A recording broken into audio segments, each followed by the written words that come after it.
एक रोज की बात है।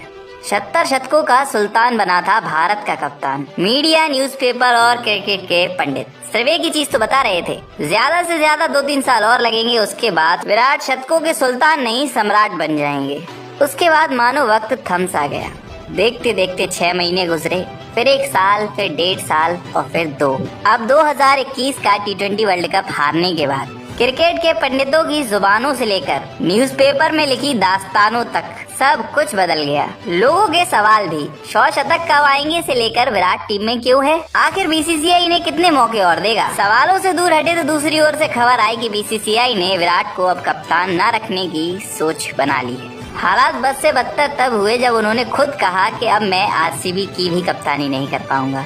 मगर कहते हैं ना कि एक वक्त क्या हराए उसे जिसने हराया जमाना है। ये सिर्फ समय की मांग है जिसे विराट की काबिलियत को आजमाना है। फिर एक शाम आई जिस शाम में 1021 दिनों के बाद उस वक्त ने कहा कि आज पहली बार किसी ने हार को हराया है। देर बेशक लगी हो मगर आज कोहली एक बार फिर विराट नजर आया है। जिस शॉट के साथ कोहली ने 71वें शतक की दहलीज लांगी, वो सिर्फ शॉट नहीं था, करोड़ों आंखों की नींद थी। शतक तो आ गया था मगर अभी भी कई सवाल थे, जिनमें से एक सवाल था कि कोहली शतक तो बना चुके हैं मगर क्या फॉर्म में आए हैं? क्या वो काबिलियत अब भी है उनमें जिससे वो भारतीय टीम को जरूरत पड़ने पर बचा सकें? क्या, क्यों, कब के जवाब तो अभी तक नहीं मिले थे।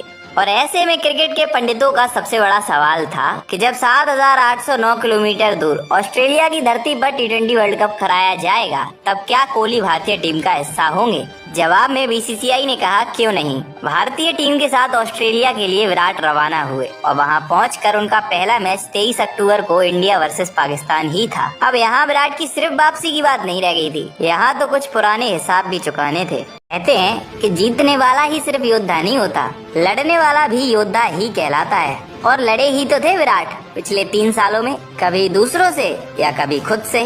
मगर 23 अक्टूबर एमसीजी का मैदान और 1 लाख दर्शक। पाकिस्तान ने पहले बल्लेबाजी करते हुए 159 रन बनाए। भारत को जीत के लिए 160 चाहिए तो थे, मगर शुरुआती झटकों ने भारत को घुटने पर लाकर खड़ा कर दिया। मगर क्रीज पर था तो कौन?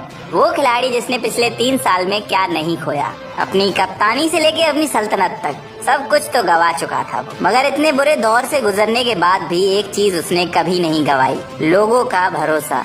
खेल को आखिर तक ले जाया गया। अंतिम 8 गेंदों में 28 रनों की दरकार थी। जीत का तराजू कहने लगा था कि ये मैच अब पाकिस्तान की ओर झुक गया है, मगर वही तो कहता था कि जब मैदान में बैठा एक एक दर्शक उम्मीद छोड़ चुका हो, तब एक दिल उम्मीद फिर भी लगाएगा, वो मेरा होगा। फिर 1 लाख लोगों की आवाजों के बीच एक आवाज आई, Kohli goes down the ground.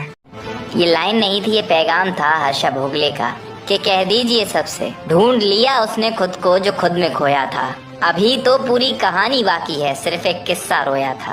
इस मैच को भारत ने जीत लिया और उन 82 रनों में 71 शतकों से कई ज्यादा सुकून था। सुकून खुद को ढूंढ लेने का, 1000 बार गिरने के बाद भी उठने की उम्मीद का, और सबसे जरूरी उस उम्मीद का जो 140 करोड़ भारतीय उनसे लगाए थे।